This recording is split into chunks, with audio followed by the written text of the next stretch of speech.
Սիրելի հեռուստադիտողներ, Գոյամարտ հեռուստասերիալում այսօր անելու ենք մի շատ կարևոր ու ցնցող բացահայտում,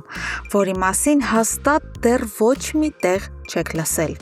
Մեր սերիալի գլխավոր և առանցքային կերպարներից մեկը շուտով անդառնալիորեն լքելու է նախագիծը, մահանալով ամենաողբերգական հանգամանքներում, իսկ թե ում մասին է խոսքը և ինչպես է դա տեղի ունենալու, կիմանաք դիտելով այս հագեցած վերլուծությունը մինչև վերջ։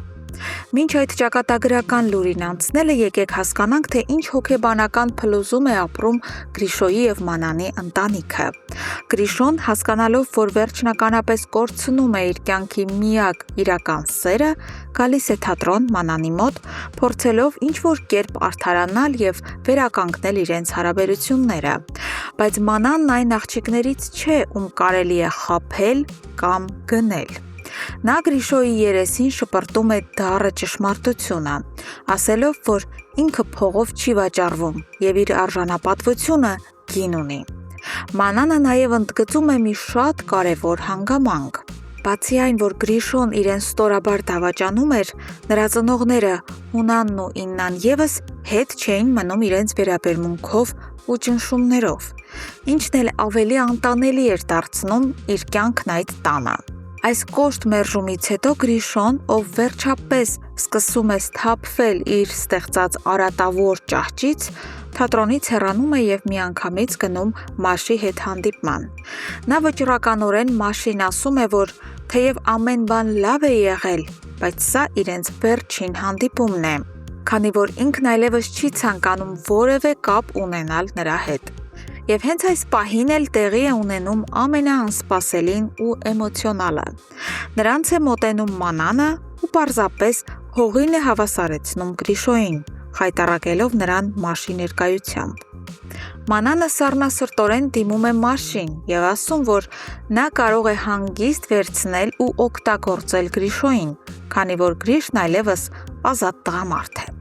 Սա աննկարագրելի ծանր հարված էր Գրիշոյի տղամարդկային ինքնասիրությանը։ Չնայած այս արտաքին ուժեղ կեցվածքին, իրականում Մանանը հոգեպես ահավոր տանջվում է, ինչպես տանջվում է և Գրիշոն։ Այս խառնաշփոթից անմիջապես փորձում է օգտվել պլաններ հյուսող Ավոն։ Նա փորձում է Մանանին որպես հզոր զենք օգտագործել մակունցների դեմ, բայց Մանանը հիմար չէ։ Նա հրաշալի հասկանում է Ավոյի կեղտոտ խաղերն ու թույլ չի տալիս իրեն մանիպուլյացիայի ենթարկել։ Իսկ Գրիշոն, այլևս չդիմանալով հոգեկան ծանրությանը, վերադառնում է տուն ու իր ծնողներին, Հունանին ու Իննային, վերջապես բացեին բաց խոստովանում է, որ ինքը խելագարի պես սիրում է Մանանին և գտնվում է ահավոր կոտրված վիճակում իրենց բաժանումից հետո։ Մինչ մակունցների տանը կրքերը եռում են, Ավոն չի հանդարտվում և շարունակում է իր ստի վարպետությունը։ Նա կրկին հանդիպում է Օլգային և հորինում նոր, հրեշավոր մի սուտ։ Ավոն Օլգային համոզում և վախեցնում է, որ հանկարծ Դավիթ պապիկին չասի, որ Վովան նրա հարազատ թոռն է։ Նա պատճառաբանում է, թե իբր Դավիթ պապիկն անմիջապես Վովային իրենով կանի,